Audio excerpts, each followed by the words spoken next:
Long live international solidarity, and together we will be victorious. Secretariat of Palestinian Student Frameworks in the Gaza Strip.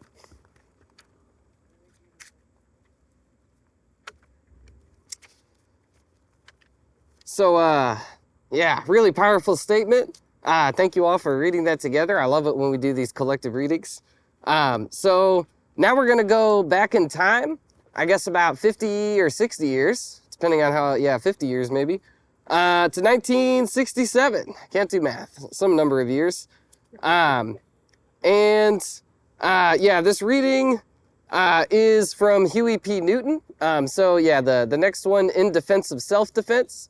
So I'm going to do a little context on the Black Panther Party, just in case. And, there's probably people here more knowledgeable than me about the Black Panther Party. But just to give some context, especially for this reading, because Huey Newton wrote this article at a kind of an important moment in the Black Panthers' history, kind of early on. So, Huey Newton was a law student. He was one of the kind of original two founders of the Black Panther Party. The other is Bobby Seale. And together they met and they joined a bunch of different, different types of black, radical organizations, right? Black liberation, type organizations. And they went through, they joined these organizations. They had disagreements. They didn't really think that these organizations were going to get, liberation for black people in the United States. So they had critiques. And eventually they formed their own organization, which is the Black Panther Party. And a couple of, before the Black Panther Party formed, which is in 1967, about there was assassinations of, first John F. Kennedy and then Malcolm X and then Martin Luther King.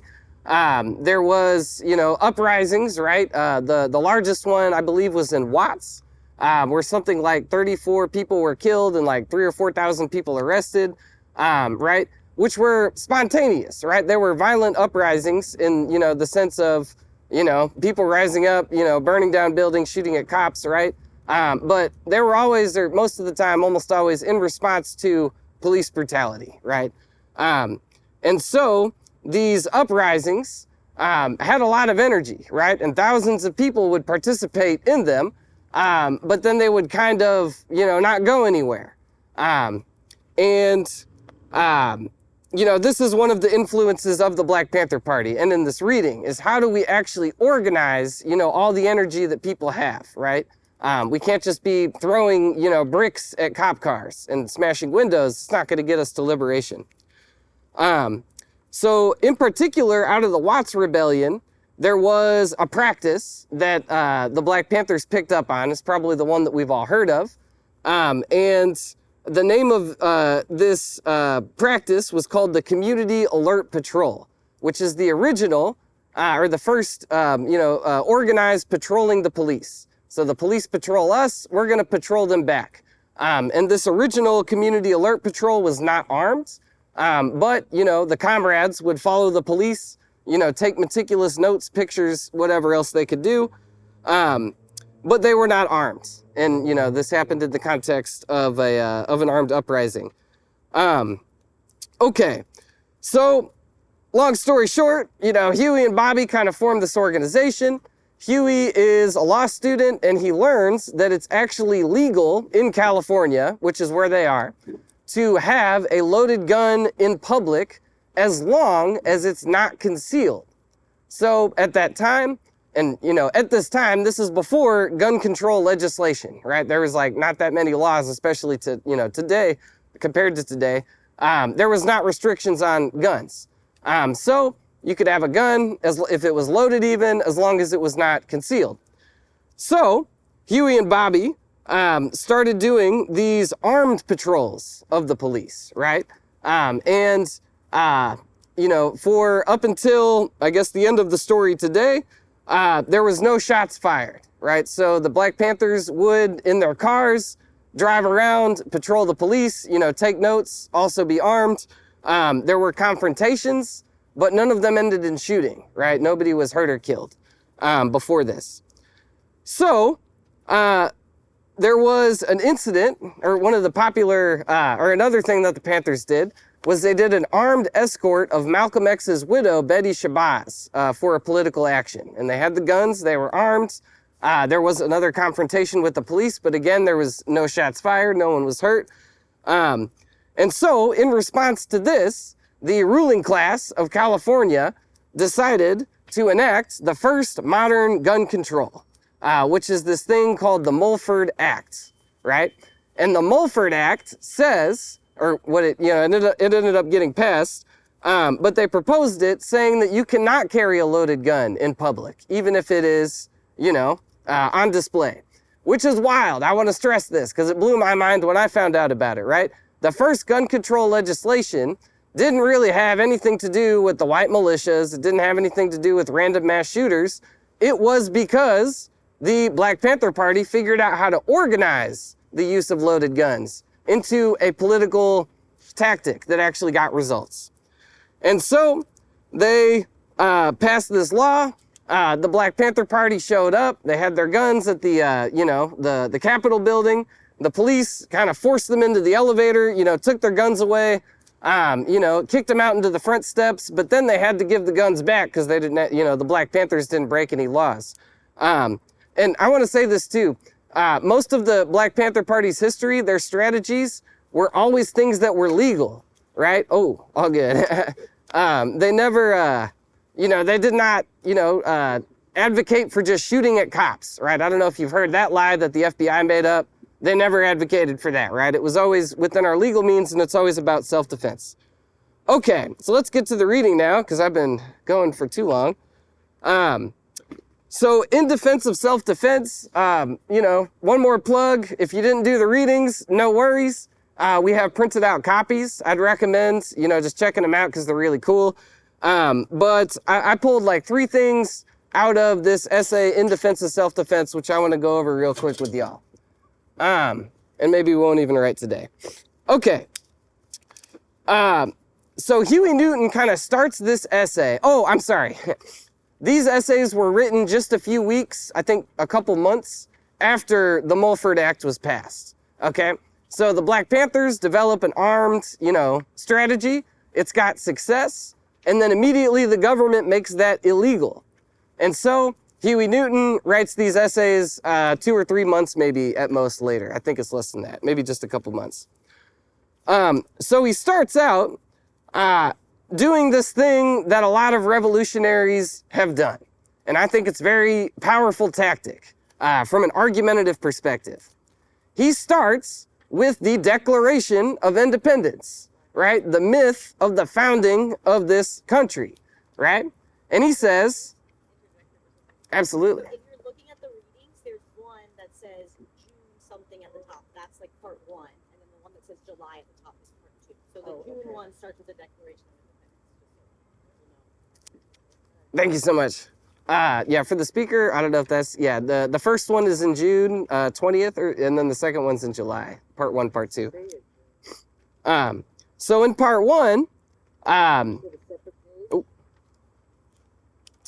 it should be a separate. I don't think I printed it. We might allocate more resources to that in the future. Cool. All right. Let's get through the summary real quick, I guess. Ho Chi Minh did this also in the Vietnam liberation struggle, right? Many other leaders have done this. You take the U.S. for what it says it is, right? It's this, we were a colony of England, and then we decided we were going to have an anti-colonial revolution. Exactly. And Huey Newton says, well, if you take that kind of analysis, you can actually see pretty easily that Black people in the United States are themselves a colony within the beast, right? Within this ex-colony that is the United States.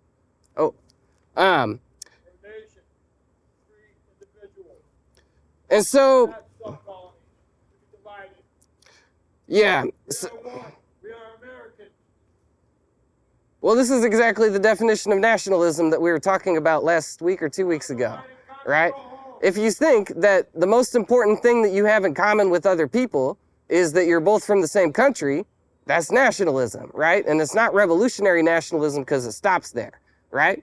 But what Huey Newton is saying is that, you know, if we take a look at our actual situation, we could see that the United States empire is the beast, right? He calls it the machine. And he differentiates between radicals and reformists based on this assumption, right? Do you assume that everybody has the same rights, or do you assume that some people have rights and other people don't have rights? And if you assume everybody has rights, then you're going to want to think that you just play by the rules, right? So you're a reformist. But if you recognize that not everybody has rights, then you're a radical. That's pretty cool. Okay, so there's two critiques that Huey Newton makes in this article, which are both, I think, super relevant for today. The first one, and there are two false solutions, right? And the first one is what Huey Newton calls like the spokespeople, right? Or the black bourgeoisie. We could think of them as the comprador, right? The local ruling class, right? This is your Kamala Harris, right? Your Bernie Sanders, your Alexandria Ocasio-Cortez, right? These are the spokespeople who say they talk a good game, right? You know, they're all about injustice and freedom and equality. But when, you know, the rubber hits the road and when there's actually something going on, they don't turn up. And based on your faces, maybe you all disagree with me on AOC or Bernie. That's okay. We could do that later. But in this case... Oh, sorry? Exactly. Kamala's not even like, yeah, she's like a fake spokesperson. Damn. Yeah. So these people, according to Huey Newton, are even more contemptible than the oppressors, right? We hate them more because they're dirty liars, right? They say that they're going to help us. I'm going to be the first black woman president. Actually, you know, you threw millions of people in prison, right, through your efforts over the years, maybe less than millions. But I digress. That's right. And these people are always telling us that we should use the legitimate means, right? Why did you, you know, set up tents at UMass, right? Or why did you do anything that's, you know, not the official means, right? Why didn't you just ask for more meetings or vote your candidate into office, right? That's what the spokespeople want us to do. And Huey Newton's saying that's a dead end, right? The official channels exist to not get anything done, but to make everybody think like things are getting done, right? Okay. The third critique, or the second critique, my last point before I shut up and hand it off to Annie, is that Huey Newton, unlike a lot of other, you know, black and radical leaders at the time, did not unconditionally support the uprisings in Watson, Detroit. And the reason for that is because, like I said at the beginning, I guess, they were not organized, right? It was kind of a waste of energy in a certain sense, right? The police, says Huey Newton, have already figured out ways of like containing and crushing those spontaneous rebellions, right? They already have maneuvers. And what he says that we should be looking at, you know, in ways that we can actually use our strength in numbers is that we should start building a long, you know, Mao called this the protracted people's war, I think, you know, but we need to have a long struggle, right? This is not a short-term thing. This is something we need to, like, you know, buckle down in and really, you know, devise strategy and be in it for the long haul. And so don't trust the spokespeople and don't just, you know, go smashing windows, right? There's something else that we need to do. Also, shameless plug, this book is really cool. If you're looking for a history on the Black Panther Party, it's got a lot of good stuff. It's not everything, but yeah. Black Against Empire by Joshua Bloom and Martinez. I always forget. No, Waldo Martin. Very cool. I'm going to pass it off to Andy now. Thank you. For sure. Hope that was a useful summary. Oh, one more thing about the Black Panther Party. I forgot. One thing they did, which I think is super cool, is they sold Mao Zedong's Little Red Books, which is not exactly this, but it looks like it. And they sold it on college campuses, and then they used that money to buy the guns that they used for the self-defense. Interesting ideas. Okay. Okay, everybody, got the microphone on. So I'm gonna just give a little summary of another reading, it's called Flood the Gates by Pal Action US, which I don't know a lot about this organization, but my understanding is that they're like they do a lot of like direct action targeted at weapons manufacturers. A louder? Okay, yeah. So anyway, I'm going to give a little summary of this reading. And it's basically this group, their reflections on, like, so far what their lessons have been learned over the direct actions that they've been doing, and like their contributions to the to try to end the genocide and free Palestine.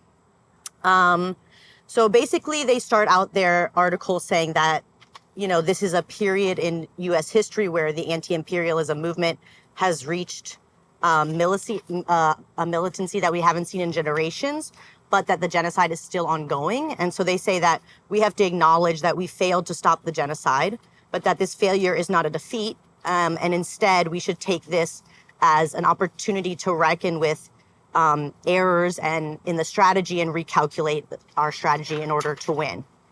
So they have like 5 reflections. So I'm just going to like summarize them and write the main ones on the board. So the first reflection is to escalate. And basically they say that change won't happen unless we pose a threat to the reproduction of capital.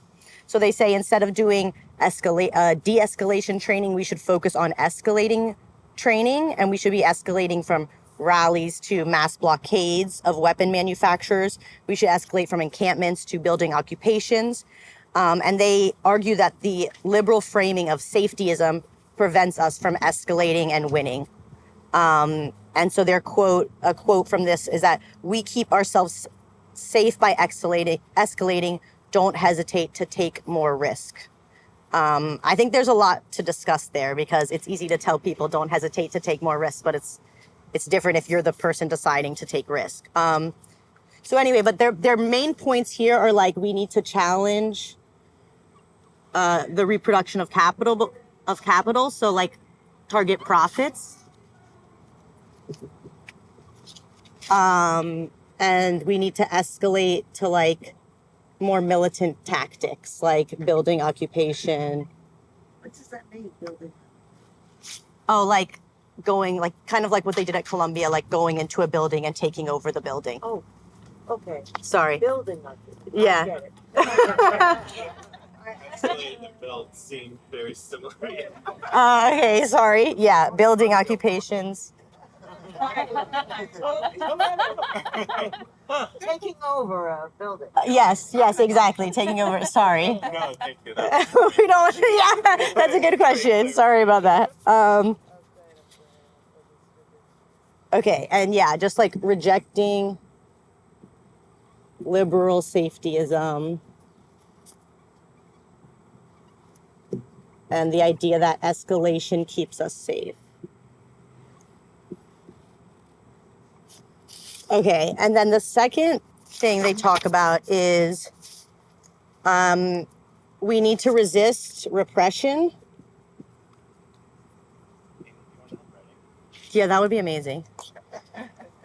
We need to resist oppression and abandon symbolic arrests.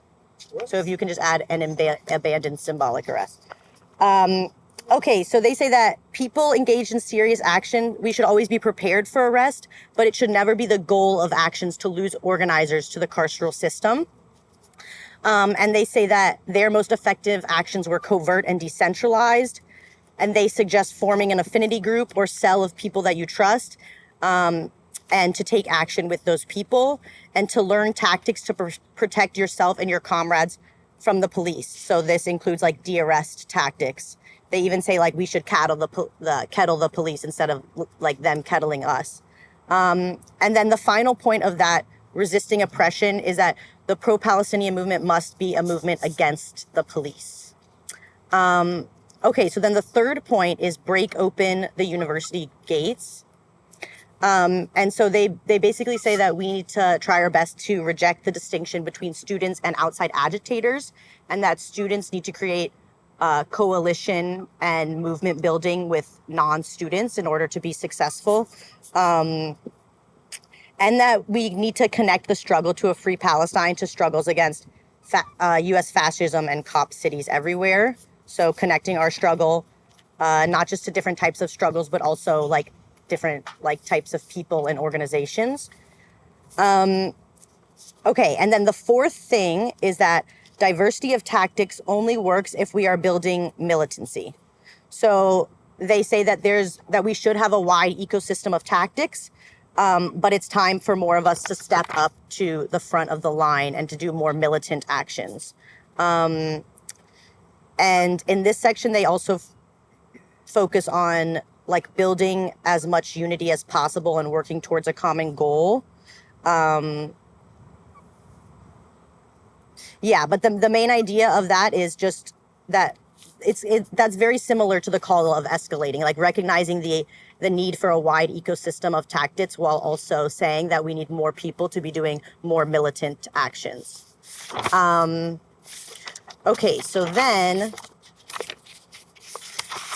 that was number 4. Okay, so then 5 is their fifth point is that in the U.S. we're not exempt from resistance. So they say that it's insincere to glorify the Palestinian resistance if at the same time we're not raising our own resistance here. And they argue that the siege on Gaza is a rehearsal for the future ruling class has planned for all oppressed people. And they just reiterate the point that we must prepare ourselves to defend from repression, like the idea of preparing yourself to defend from the police, and that we need to outmaneuver, exhaust, demoralize, confuse, and overpower the repressive might of the state, which seems like a very difficult task to do. But they say that those who do not believe that this is possible, this outmaneuvering of the state, do not believe that the revolution is possible and that we have to make the revolution happen. So anyway, that's like a summary of the reading. I have like some discussion questions and stuff that maybe I know you have some discussion questions from your reading as well that we can write on the board. Yeah, and then get into small groups. Do you want to share your thoughts first? Do I want to share my thoughts? Yeah, I can share my thoughts. I feel like I deeply like, I don't know, I feel that what this reading is saying is like true, but at the same time, it's very difficult to like ask people to put themselves in situations where you're making big risks. And I also think that like there's a big fear of like, what if you do something and you take this big risk and then you just like end up in jail for like 20 years and the revolution doesn't happen, you know? Like there's a lot of, I don't know, I think there's a lot of barriers to militarized action that we should like discuss and think about, I guess.